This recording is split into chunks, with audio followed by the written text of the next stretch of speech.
together. Just like at Oregon, the last 3 quarters we hung with them, but it's just 40 minutes of basketball. Definitely didn't play 40 minutes of good basketball today. Coach, what bright spots do you take out of a loss like this? The score isn't an indication how the game really went. We got to play some people. Samaja played 15 minutes. Ari didn't have to play 40 minutes. Bryce got some valuable minutes at the one. Those things are important. But I think the difference between good teams and really good teams or top 10 teams is, they're always ready, so you never can relax. So if you look at our fouls at the end of shot clocks, if you look at our, missed assignments, the very end of a shot clock, and it's a layup, or you look at the miscommunication on a switch, it's a layup, or miscommunication on a switch, it's a three. That's the kind of little things that good teams do. And they make you pay, and Sabrina Ionescu is one of the best late in the shot clock, and we know that, and she gets open for three. And I think if you look at most teams across the country, they don't have 4 shooters on the perimeter. So they have dominant post players, they have dominant guard play, but they don't have a guard that you can't sag off of. So when you play Oregon, you have Boley, you have Ionescu, you have Maita, and you have Satu. So there isn't one player that you can play off that shoots under 40% from the three. So that makes you vulnerable inside, because then inside you have Ruthie one-on-one, because you can't double off of her. If you do, you're doubling off of a deadly three-point shooter. So that's hard. I think, that poses a challenge, because Ruthie one-on-one is pretty darn good. So I think those things, I think that's what makes Oregon so special. They have so many weapons. Now they don't have a lot of depth, and that's going to hurt them, but they're just a really good team. I think they're one of the best scoring teams in the country for sure. What's the mindset going into, now you have to play another good team, Oregon State, after a game like that? Yeah, after a loss at ASU, it's great. We get them right after a loss. That's awesome. No, I think it's, we didn't play good basketball tonight. They're a better team than we are right now. We knew we'd have to bring our A game, and they'd have to play their C game. That's just kind of the reality right now. Now, I think that I'm very capable of playing and winning on Sunday. I think the matchups aren't as difficult. They're a really good team. I think that what you're going to see Sunday is they're not going to guard us on the perimeter. They're really strategic. Scott's a great coach also. They're going to do different things. They have a 6'9" player inside. But, I think we can play a little bit faster, because with a 6'9" player, I think we're a lot faster in transition. And I think the things that we learned is you can't take breaks off. You can't go through, we went through a 10-minute drought. We didn't score in the fourth quarter. We're lucky we didn't lose by 40. So those things can't happen. We've struggled when teams are playing a 3-2 or 2-3 a lot, because we don't have people that can sit out on the perimeter and shoot. Now, what happened when we went to a 2-3 against Oregon? Three-pointer, three-pointer, three-pointer, offensive rebound. So that's the challenging thing. When you play us zone, it really congests the paint, so Ari can't drive. And we do hit some shots, but we're not consistent. Sam Thomas in the corner, great. Bryce coming in off the bench, but we're not consistent, just nailing threes where you can't zone us. So that kind of hurts us, but we could have done a little better in transition. I thought in transition we did do well. But, it's just the turnovers in the zone, and they're really big. On the perimeter, they have Sabrina, who's not small, 5'10", Maita's 6 foot, and then a 6'4" three-player. So that's a pretty big 3-2 zone. So that gave us some problems. I mean, we had 13 turnovers. It felt like we had 24, especially down later in the stretch of the game. But, I think I think tonight they clinched the Pac-12 championship, so we've done that 2 years in a row. They can say thank you, Arizona here. But, we got to get better. And I don't think we played awful. We just didn't play good enough to beat Oregon. We played good enough to beat a lower team in the Pac-12. We didn't play good enough to beat the number 2 to 6 team in the country and the number 1 team in the Pac-12. So it's just, we didn't play that kind of basketball. You're only down by 10 going into the fourth quarter. Is it a mental block right now that they need to get that confidence? No, it's not a mental block. It's just the mentality that we're only down by 10, so let's chip away. But they're also very experienced. They've been to the Final Four. They've been to the Sweet 16. They have a ton of experience. So when they're down by 10 going to the fourth quarter, what do? They ramp it up. They make 3 plays in a row. They get you on your heels. You go to zone 2 threes. So they put it to 16 right away. So we're not experienced enough to where we're down 10. Hey, we must get a stop. Then we go to 8. Then we go to 6. It's much different going in the fourth quarter. So we're just not there yet as a team, as a culture, as a program. But we will be, and these experiences help us because we see that you can't go scoreless in the fourth quarter and win. Or, the other things is they went into their bench, they had subs in, and they still outscored us.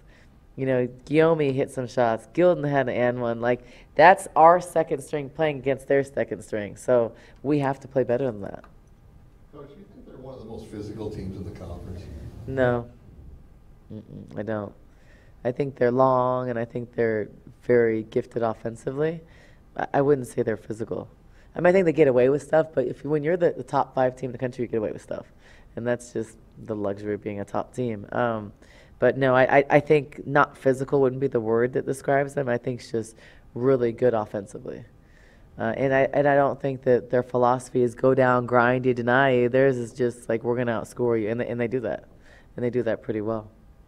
You talked about the trying to make the $1 million dime. Did you get the feeling they were doing that a few times I just thought some uncharacteristic turnovers, like bounce passes across the 3-2 zone, or any pass across your body in women's basketball or in basketball is a turnover. You're going to pass across your body 80% of the time, it's a turnover.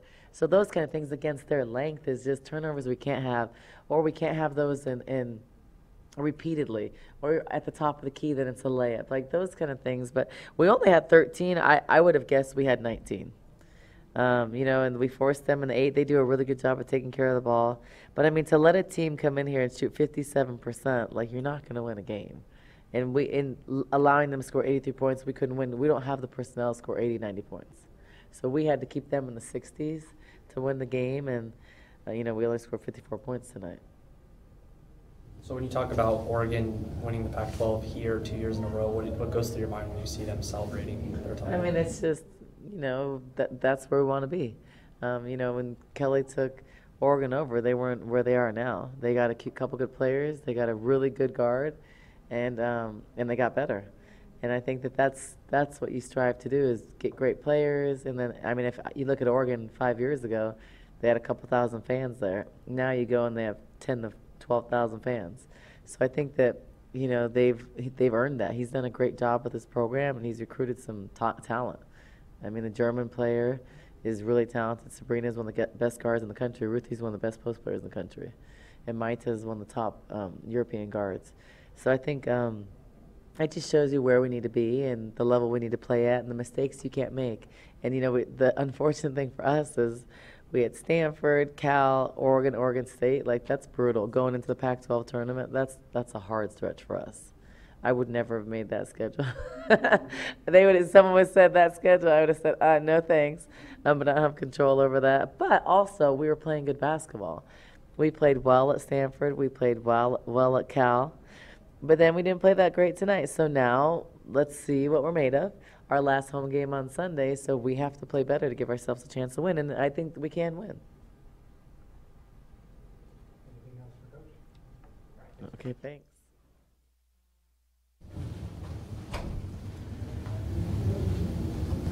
So Lindsay, how are you going to feel Sunday? It's your last game, regular season game here on McHale. To be honest, I don't think it's fully hit me yet that it's my last one, and especially since it's not the end of our actual season, I feel that I've still not, since it doesn't feel like our end of our season, I don't feel like it's my last game. It's definitely going to be more emotional in the moment, especially when we do the recognition thing at the end of the game. I've been playing basketball since I was 3, so it's a little weird for me, a little bittersweet. But I know my teammates are going to be there, and it's going to be awesome. What would you say, looking back on your 2 years here, what are you going to remember the most, or even the most about this season? That's hard. I think the biggest thing I take out of these 2 years here are the people that I've met and the opportunities that I've had. We've traveled a lot of places, which is super cool, and not a lot of people get to experience that. But really, I've grown super close to my teammates and to my coaches, and that's something I'll always treasure. And if you could have one more year, would you jump at it? That's hard. I think a competitive person. If I could have one more year, I would, but that just might not be my path this, so. Maurice, can you talk about the seniors, Destiny, Lindsay, TT, what they've meant to you, what you've learned from them? Yeah, I mean, all of them are really I would say they're all leaders in their own way. Each of them brings something that the other, I mean, they all have their qualities that are amazing, and they bring them to me and the other girls. And Lindsay, she's always super enthusiastic and positive. In practice, in the game, she's everyone's hype man, so that's always super helpful. TT's always hyping people up too. Destiny giving people little piece of advice. TT does that too. I mean, they're great. We're gonna miss them. Lindsay, what's it been like playing for Adia? It's been super great. She's so smart. I mean, she's played at so many different levels. I've never had a coach before that has known the game as well as she's had. I've had good coaches in the past, but her IQ with basketball is just off the charts. So to really, like I've said, I've played the game since I was 3, but these last 2 years, I've learned so much more about just how the game works and recognizing things. And, I don't think I would have had that had I not played for Adia. She said you're going to be a great surgeon someday. What's that path like for you? What's next in that regard? Well, so next I'll apply to medical school. So I'll do that this June. It's about a year-long process. So in that time period, I'll work on other pre-medical things. And then hopefully I'll get into medical school, which is 4 years, and then residency, which is 5. And then hopefully by the time I'm in my 30s, I'll be a full-fledged surgeon. Fun. And what do you think, how do you think your coach, Adia, has grown over this season or the past 2 seasons? I'm sure you've seen that. Yeah. No, she's definitely, like I said, she's always been great, but she's definitely improved a lot this year. I think we have a team that she learns things from us, we learn things from her, and I think she's really open to, working like that, collaborating like that, and I think that's really good on both sides of the team because I feel like we're open to, or she's open to, if we have things we want to say to her, we know she'll listen, and I think that back and forth makes both of us grow. And despite today's loss, what kind of things has she done in the last 3 or 4 weeks that has helped you as a team play your best ball, sort of when it counts, and that's for Bryce or Lindsay? I would say practices have been a little different. We've been working on more specific things, I guess you could say. Boxing out was one of our biggest weaknesses in the beginning and middle of the season, I guess, and we've just really been focusing on that. So I think that's helped us a lot because we've really improved, and just other things like that, like transition. We've been working a lot of transition drills, so I think the things that we're working on, we've really improved on. I think too with that we've been watching a lot of film, which I think especially since it's the end half of conference season, right, we can watch film from when we played them the first time. So it's not just watching film from them playing other people, it's film from us playing them previously. And I think it's just, like she said, it allows us to be more specific, which is good both from things that we're doing or need to do and also things that they're doing and how we need to guard them. Speaking of that, what would you, Bryce and Lindsay, what would you take away from a loss like this, but heading into your final conference regular season game? I mean, I think one big takeaway is the fact that we really stayed with them for the majority of the game. I mean, they're a top 10 team in the nation, and that proves that we can compete with these good teams. So I think going into Sunday's game, that gives us a lot of confidence. And we can take away things from this game when we watch the film on, okay, this is where, there might be a little gap and we need to work on that.